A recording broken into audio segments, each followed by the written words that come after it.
Bonjour, merci à tous et puis merci à Caliment de nous avoir préservé quelques créneaux pour présenter les activités locales. Donc je me présente, professeur à Oneris depuis un peu plus d'une vingtaine d'années. Je suis également intervenant dans l'UMR GPEA dans un axe MAPS qui s'intitule donc Matrice et aliments, procédés, propriétés, structures sensorielles et qui s'intéresse donc à l'effet des procédés sur la structure et aux propriétés fonctionnelles des aliments.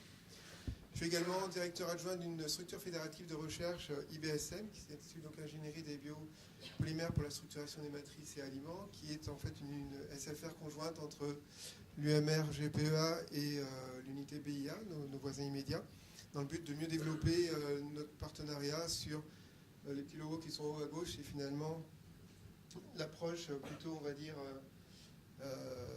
au niveau éprouvette et moléculaire qui se trouve à l'INRA avec des outils très puissants, et puis sur le développement, les moyens dont on dispose ici en termes de procédés, le couplage à ces différents niveaux d'échelle. Donc très rapidement, l'UMR GPEA à laquelle je suis rattaché, qui est en fait une UMR multisite qui est associée CNRS et qui rassemble 4 axes principaux. Donc un axe que j'ai évoqué sur lequel je présenterai quelques exemples dans la suite. Un axe également ingénierie de l'énergie qui porte sur l'étude d'opérations unitaires, optimisation énergétique et dimensionnement de procédés, mais également l'énergie à l'échelle des territoires, et également la valorisation des effluents en vue de faire des énergies. L'axe bioprocédés, séparation milieu marin, qui elle s'intéresse beaucoup aux microalgues, c'est leur paire de lance, et à des visées donc d'énergie pour produire des huiles, mais également pour nous derrière, on peut récupérer des glucides, des protéines, et peut-être les insérer dans des aliments. Et enfin, un axe ingénierie de l'environnement qui s'intéresse surtout à la dépollution, traitement de l'air, des COV et traitement des flux. Au total, donc, à peu près 77 ou 80 enseignants-chercheurs et autant de doctorants. Si on parle du site plus spécialement Oneris, rattaché à cette UMR, on s'intéresse globalement aux liens aliments et procédés, d'où ma présentation. On va travailler sur les procédés, sur leur mise en forme, avec différentes technologies, en particulier beaucoup d'électrothermie, un plateau de pression assez conséquent. Également beaucoup de modélisation, avec des compétences assez fortes sur tout ce qui est couplage multiphysique, en particulier en électro-hydrodynamique, qui permet d'améliorer les échanges thermiques, les échanges de masse, différentes applications que je vous montrerai également tout à l'heure en congélation.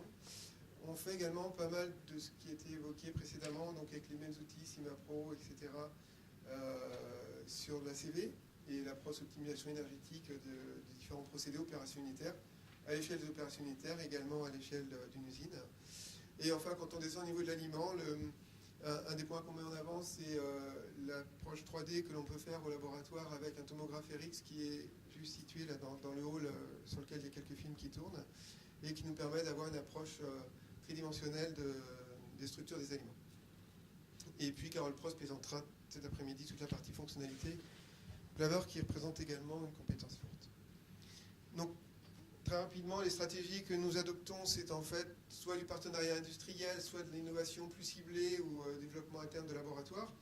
Classiquement, bien des couples produits-procédés. On va très souvent sur nos projets de partenariat faire du mapping industriel, donc beaucoup de métrologie en usine avec des capteurs et des choses embarquées.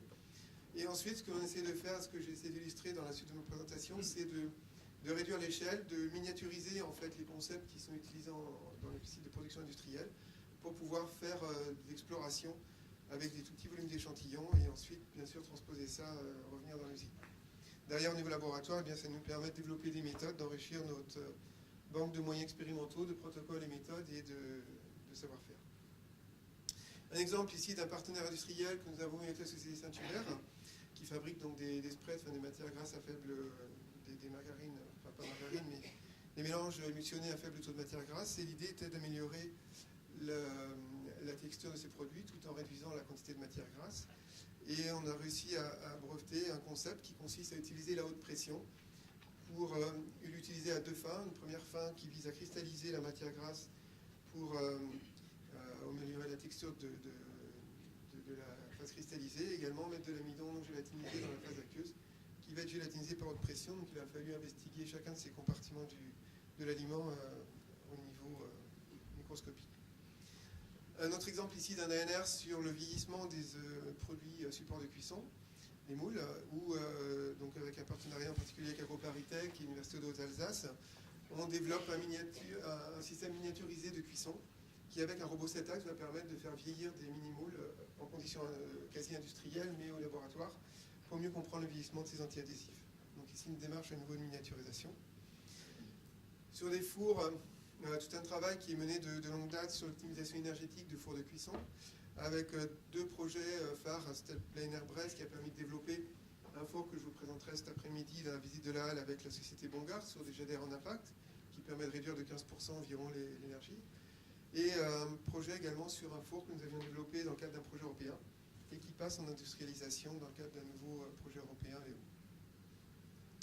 Lorsqu'on parle d'innovation sur des aspects plus exploratoires, eh bien on va faire ça au niveau laboratoire avec des innovations ciblées donc, qui peuvent s'appuyer sur des projets ou bien sur des fonds que l'on va mettre à disposition pour développer des choses innovantes.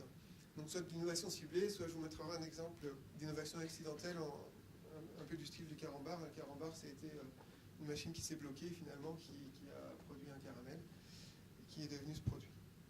Un exemple d'innovation ciblée ici, c'est dans le cadre de projet le souhait de miniaturiser l'opération de cuisson du pain pour mieux comprendre quel était l'effet des paramètres procédés, donc des vitesses de montée, paliers et autres, sur les propriétés propres du matériau constitutif de la mie de pain, donc c'est de la mie sans bulle. Et ce que l'on a fait, c'est développer un système qui permet de miniaturiser la cuisson et avec un échantillon de 20 grammes, eh bien, de faire une étude de racisement complète en faisant des micro-échantillons. Et on peut ainsi, par la suite, eh bien, relier à partir d'une approche donc de cette mie dégazée qui est à gauche, à droite, pardon, en comparant de la mie alvéolée. On peut tout à fait relier les propriétés d'usage donc de la mie alvéolée et de la mie non alvéolée, et ensuite descendre à différents niveaux d'échelle, en partant de la compréhension des phénomènes de racissement liés aux rétrogradations et autres, jusqu'à des paramètres d'échelle plus gros, macroscopiques, des produits, les problématiques de migration de croûte mie, de racissement et de croustillance, par exemple. Ici, un autre exemple d'innovation récente, mais qui a fait l'objet de nombreux post-docs et travaux, c'est la congélation sous champ électrique, où, donc en couplant de la modélisation, CFD, avec Michel Havet sur découplage, donc changement d'état et champ électrique, eh bien, on arrive à modéliser, à voir quelles sont les lignes de champ qui se développent dans le produit. Et on voit ici l'effet sur la microstructure de viande de porc. Donc, tout en haut au milieu, c'est le contrôle congelé, et tout en bas à droite, c'est la congélation sous champ électrique au mieux de sa forme, on va dire, et qui permet d'avoir des microstructures quasi proches de la viande non congelée.